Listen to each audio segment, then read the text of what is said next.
Les artistes sont prêts à dédier leur vie entière pour faire naître ce moment, ce trait, ce rire, ce geste, ou cette interprétation qui touchera l'âme du public.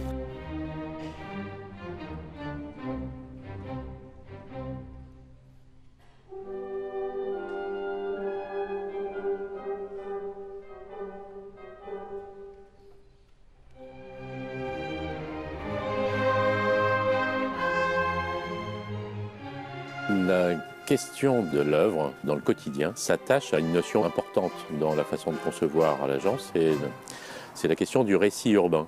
C'est finalement le renouvellement quotidien, à la fois des parcours, à la fois des occasions de rencontres et à la fois de la découverte à l'occasion de lieux atypiques, de moments particuliers, de questions particulières à la balade. Le rez-de-chaussée de l'agence est en fait une entité associative qu'on abrite, mais qui a sa propre vie. Nous avons une conviction importante qui dit la nécessité de la culture dans les quartiers au creux du quartier. Donc si le rez-de-chaussée est aujourd'hui au pied de l'agence, c'est pour faciliter l'expérimentation de ces lieux urbains. Il nous semblait important de pouvoir l'inscrire dans nos gènes d'agence au cœur du quartier. J'aime bien cette notion d'incubateur. Parce que c'est un endroit un peu chimie. Des multiples petites bulles se confrontent, s'agrègent, sont données à voir à celui qui vient regarder l'exposition. Et ces multiples petites bulles finissent par faire un mélange que l'on peut agréger dans les projets qui sont en cours, dans des projets à venir. Et ça prolonge ce qui se passe comme énergie à l'agence d'architecture qui est juste dans les étages au-dessus. Institut fabrique des architectures très variantes parce que tous les architectes travaillent au projet, ce n'est pas un mentor qui décide de l'architecture collective. L'architecture est un objet de la conversation par nécessité, de la rencontre, puisque c'est une commande. L'architecture, quelle que soit sa forme, elle converse avec la rue, elle converse avec le paysage, elle converse avec les gens qui l'habitent, elle converse de toute façon. Ici, on est devant le portail de la Cour des Arts, et le portail, c'est une question sur un moment de seuil, dans un mouvement de vent, parce qu'on est dans une exposition Est-Ouest, et que le vent allait avoir lieu à cet endroit. Et quand on a commencé à discuter sur la façon de le dessiner, on s'est assez vite rendu compte qu'il nous faudrait un objet qui appartienne à ce mouvement du vent. Et celui qui avait la poésie pour pouvoir tenir cette question, c'était Yannick Pagrimaud. Il a une idée d'un passage qui est un courant d'air, et il va en faire un courant d'art avec des choses qui s'envolent. Simplement. C'est une femme au parapluie qui s'envole, des feuilles, ça va des éoliennes, des personnages qui s'envolent, des anges. Amener la poésie dans un univers grillagé.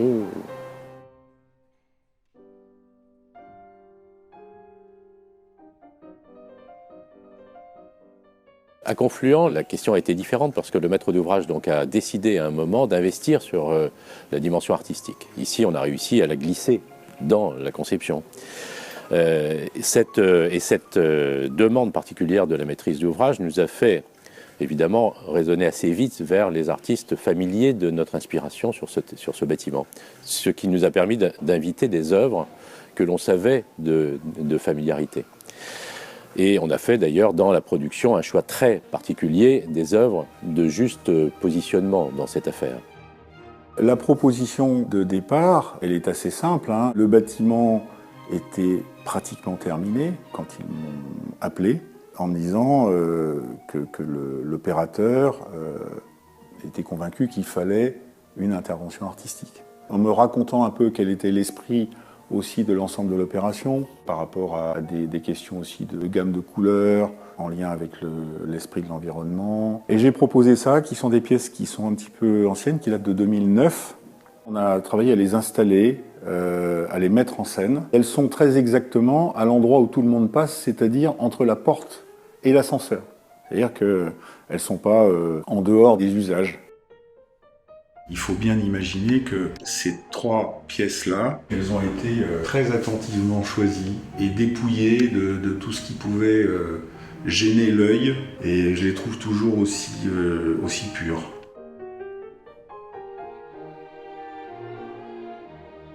Autour d'Auvergne, on était plutôt sur quelque chose qui était de l'ordre du glissement et de la venelle. Donc on avait beaucoup articulé le projet autour de cette venelle. C'est in fine que nous avons convaincu le maître d'ouvrage d'inviter un artiste à révéler un objet invisible de l'architecture, du grenadier napoléonien, inventeur d'un dictionnaire celte, qui est somme toute une aberration, enfin quelque chose de bizarre, nous a paru assez essentiel dans le registre, dans un registre extrêmement tonique aussi.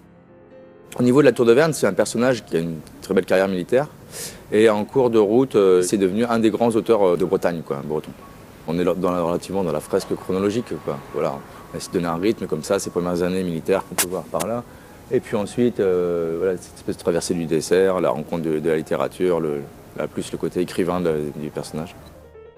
C'est intéressant de bosser sur ce projet parce que du coup j'avais travaillé avec le paysagiste sans savoir comment on implantait. Je disais ben voilà, là je veux un arbre là je veux un arbre là par rapport à la peinture. Il y a aussi une prérogative technique qui est là, c'est-à-dire que là j'ai des poteaux, donc là il faut pas que je dessine parce que ça n'a aucun intérêt. Il y avait ce rythme là aussi à respecter, à prendre en compte.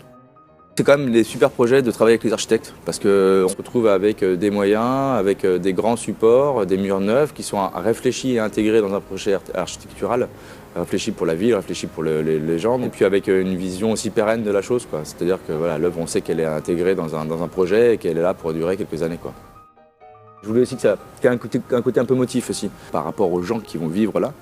Donc comment je peux amener quelque chose de relativement agréable et puis surtout comment ça se projette aussi sur les fenêtres parce qu'ils se retrouvent nez à nez avec la peinture, il n'y a pas beaucoup de recul ici. Cette fresque là qui est quand même relativement énorme, qui doit faire 30 mètres de long sur 10 de haut, ça a plu au point que le promoteur a voulu une seconde peinture derrière là-bas.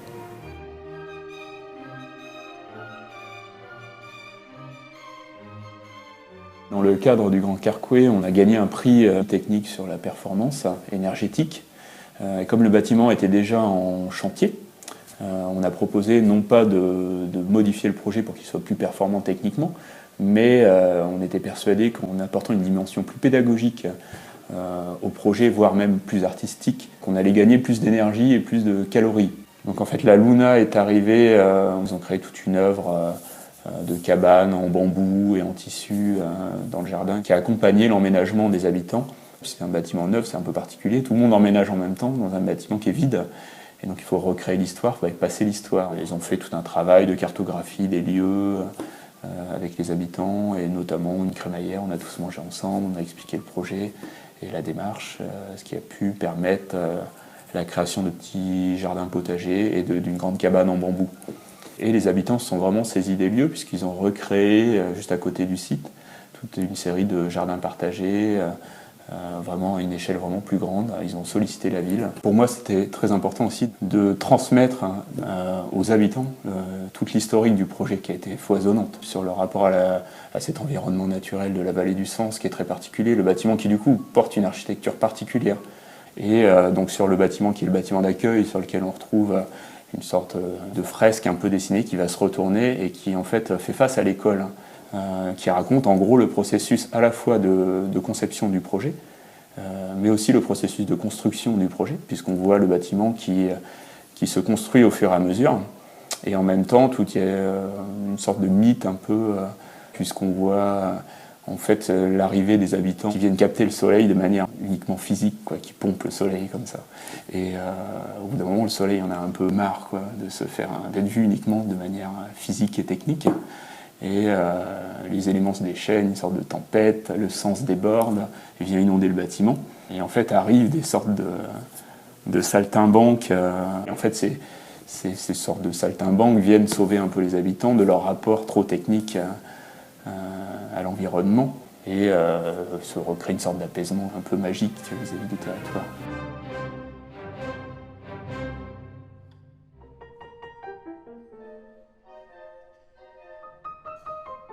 On se pose toujours cette même question de qu'est-ce qu'on va raconter sur notre façade. Donc, sur le bâtiment existant, on avait un vocabulaire qui s'est un peu mis en place tout seul, puisque le bâtiment existant est là, il est déjà très architecturé, très rythmé, etc. C'est vrai que la fresque de Georges Morin, qui s'est retrouvée un peu révélée sur le parvis, parce qu'en fait, comme on a supprimé la construction qui était derrière, comme une vraie œuvre d'art seule au milieu d'une place, on s'est dit qu'elle avait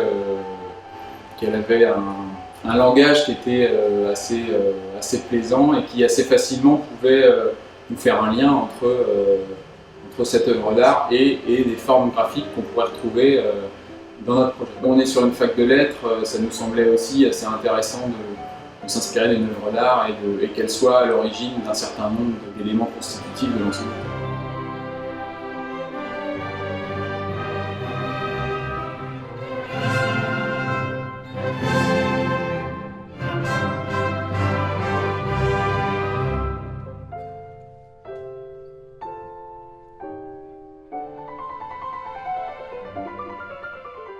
Je suis vraiment convaincu que c'est un acte politique et poétique de mettre des sculptures, des peintures, enfin une intervention artistique dans le quotidien. Ça brouille les pistes, ça interpelle, ça peut déranger, on sort de la zone de confort, ça peut provoquer des réflexions, des questionnements. C'est faire tomber les barrières autant qu'on peut pour l'accès aux lieux d'art. Voilà, c'est une forme de mixité d'usage qui est aussi une forme de mixité sociale, probablement. Et là, il faut reconnaître que les opérateurs qui jouent ce jeu-là participent de ça, clairement. C'est eux qui décident. Le Final Cut, c'est eux qui l'ont. On fait pas.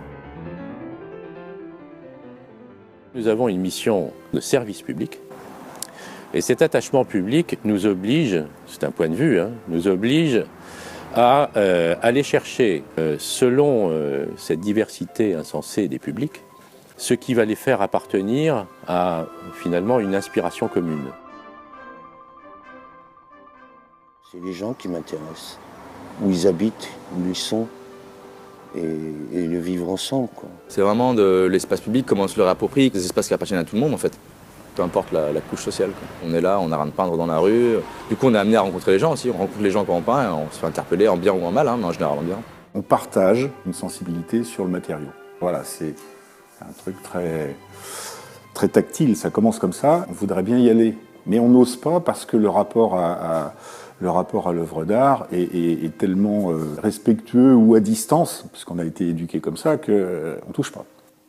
C'est à tel point que quand j'expose maintenant, je mets un petit panneau pour dire ici on peut toucher.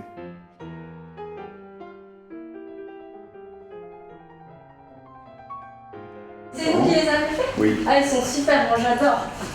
C'est vrai, à chaque fois que j'arrive dans le hall, c'est un plaisir de les voir. Merci. En plus, ça va bien avec le violet. Ouais. J'adore les violet chez vous. Ouais. Non, franchement, ouais. Merci. Merci à vous. C'est moi.